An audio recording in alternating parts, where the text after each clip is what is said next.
పశ్చిమ గోదావరి జిల్లా నర్సాపురం వశిష్ఠ గోదావరి తీరాన కార్తీక శోభ నెలకొంది. 3వ సోమవారం కావడంతో భక్తులు పెద్ద సంఖ్యలో గోదావరిలో పుణ్యస్నానాలు చేశారు. తెల్లవారుజామున నుంచి ప్రసిద్ధిగాంచిన వలంతర్ రేవులో స్నానమాచరించి గోదావరిలో కార్తీక దీపాలు విడిచిపెట్టారు. పట్టణంలోని ప్రసిద్ధిగాంచిన శైవ క్షేత్రాలన్నీ భక్తులతో కిటకిటలాడుతున్నాయి. తెల్లవారుజామున నుంచే అమరేశ్వర, మల్లేశ్వర, లక్ష్మణేశ్వర స్వామి వారి ఆలయాల వద్ద భక్తులు బారులు తీరారు.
ఎలా చూడండి ఒకసారి పైకి చూడు.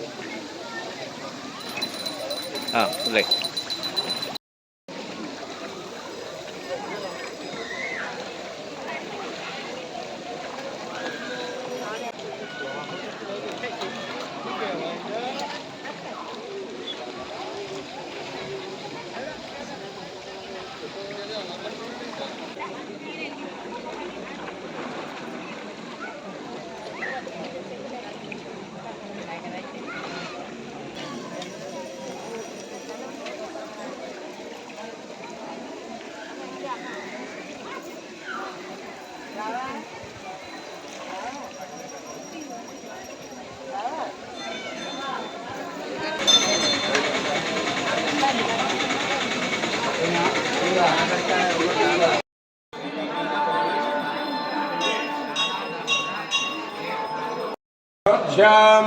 यास्ते हस्तेशवः परातः भगवो वपा अवदत्युदनुस्वधुं सहस्राक्षसदेषु दे निशीर्यशर्याणां मुखासिवोरस्तुमना भव विद्यं धनुः कपर्दिनो विशल्यो बाणवागुम्बता अनेसन्नस्येषव आभुरस्य निषङ्गतिः याते हेतुर्मीरुष्टमहस्ते बभूवते तनुः यस्मान् विस्तरस्मक्ष्मया परिभुजा नमस्ते स्वायुधाय नातदाय दुष्णवे उभाभ्यां तते नमः बाहुभ्यां कवदन्वह्ने परते धन्वनो हेतरथा अथोषतवारे अस्मन्निधेहितं नमस्ते भगवन् विश्वेश्वराय महादेवाय त्र्यम्बकाय त्रिपुरान्तकाय त्रिकाग्निकालाय कालाग्निरुद्राय नीलकण्ठाय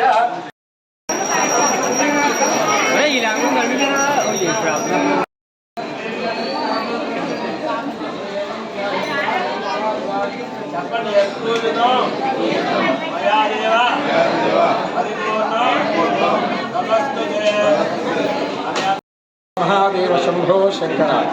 ఈరోజు కార్తీక మాసము 3వ సోమవారము తదియ శుభతిథి మహాపర్వదినం సందర్భంగా తెల్లవారుజాము నుంచే స్వామివారికి అభిషేకాది కార్యక్రమాలు జరుగుతున్నాయి. అలాగే ఈరోజు ప్రత్యేకంగా కార్తీక మాసం నెల రోజులు కూడా పంచామృతాలతో అభిషేకం చేయడం వల్ల చాలా మంచి ఫలితాలు ఉంటాయి. ఆవు పాలతో అభిషేకించడం వల్ల సర్వ సౌఖ్యం కలుగుతుంది. అలాగే ఆవు పెరుగుతో అభిషేకించడం వల్ల సంపూర్ణమైన ఆరోగ్యం సిద్ధిస్తుంది. అలాగే ఆవు నేతితో అభిషేకం చేయడం వల్ల చైతన్యం అనగా ధ్యానం కలిగేటటువంటి అవకాశం ఉంది. అలాగే తేనెతో అభిషేకం చేయడం వల్ల తేజోవృద్ధి అనగా యశస్సు కలుగుతుంది. అలాగే పంచదారతో అభిషేకం చేయడం వల్ల రుణ బాధలన్నీ తొలగి సర్వ సౌఖ్యాలు శుభాలు చేకూరేటటువంటి అవకాశం ఆ పరమేశ్వరుడు కల్పిస్తాడు. అలాగే పంచామృతాలతో అభిషేకం చేయడం చాలా మహత్తరమైన విశేష పర్వదినం. ఈ విధంగా తెల్లవారుజాము నుంచి కూడా ఆ స్వామివారికి పంచామృతాలతో చక్కగా అభిషేకం చేయడం జరుగుతుంది. అందరూ కూడా ఆ స్వామివారిని దర్శించి తీర్థప్రసాదాలు స్వీకరిస్తారని తెలియజేస్తున్నాం.